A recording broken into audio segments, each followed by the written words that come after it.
Payyanur പുഞ്ചക്കാട്ടെ FCI godown തൊഴിലാളികളുടെ പ്രശ്നങ്ങളിൽ സർക്കാർ ഇടപെടലിന് ശ്രമിക്കുമെന്ന V Kunhikrishnan MLA. FCI godown തൊഴിലാളികളുമായി സംസാരിച്ച ശേഷം മാധ്യമങ്ങളോട് പ്രതികരിക്കുകയായിരുന്നു അദ്ദേഹം. ചില പ്രശ്നങ്ങൾ സംസ്ഥാന സർക്കാരിന് ഇടപെടാനാകാത്തതാണെന്നും അദ്ദേഹം പറഞ്ഞു. പയ്യന്നൂർ FCI ഗോഡൌണിലെ തൊഴിലാളികളുടെ വിവിധങ്ങളായ തൊഴിൽ പ്രശ്നങ്ങളുമായി ബന്ധപ്പെട്ടാണ് പയ്യന്നൂർ MLA വി കുഞ്ഞികൃഷ്ണൻ ഇന്ന് പുഞ്ചക്കാട്ടെ FCI ഗോഡൌണിലെത്തിയത്. MLA തൊഴിലാളികളുമായും ഉദ്യോഗസ്ഥരുമായും ചർച്ച നടത്തി. കേന്ദ്ര ബോർഡ് ഇടപെടേണ്ട ചില പ്രശ്നങ്ങളുണ്ട്. അതിൽ കേന്ദ്ര ബോർഡിന് മാത്രമേ ഇടപെടാൻ സാധിക്കുകയുള്ളൂ. സംസ്ഥാന സർക്കാരിന് ഒന്നും ചെയ്യാനാകില്ല. സംഘടനാ തലത്തിലുള്ള സമ്മർദ്ദങ്ങളും സമരങ്ങളും മാത്രമാണ് അതിന് പോംവഴി.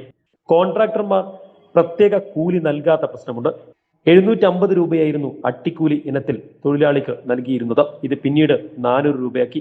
ഇപ്പോൾ കുറെ കാലമായി ഈ കൂലി തൊഴിലാളികൾക്ക് ലഭിക്കുന്നേയില്ല. കോൺട്രാക്ടർ ഇത് കൊടുക്കേണ്ടതാണെന്ന് കോൺട്രാക്ടറുമായുള്ള കരാറിലുണ്ട്. കരാറുണ്ടാക്കുന്നത് സംസ്ഥാന സർക്കാരാണ്. അതിൽ വേണ്ട വിധത്തിൽ ഇടപെടാൻ ശ്രമിക്കുമെന്നും വി കുഞ്ഞികൃഷ്ണൻ മാധ്യമങ്ങളോട് പ്രതികരിച്ചു. അട്ടിക്കൂലിയുമായി ബന്ധപ്പെട്ടുകൊണ്ടൊരു വിഷയമാണ്. നേരത്തെ 750 രൂപ കിട്ടിക്കൊണ്ടിരുന്നതാണ്. അത് പിന്നീട് കുറച്ച് 400 രൂപയാക്കി. അതിപ്പോൾ കുറേ കാലമായി അത് കൊടുക്കുന്നില്ല. അത് കോൺട്രാക്ടർ കൊടുക്കേണ്ട കാശാണ്.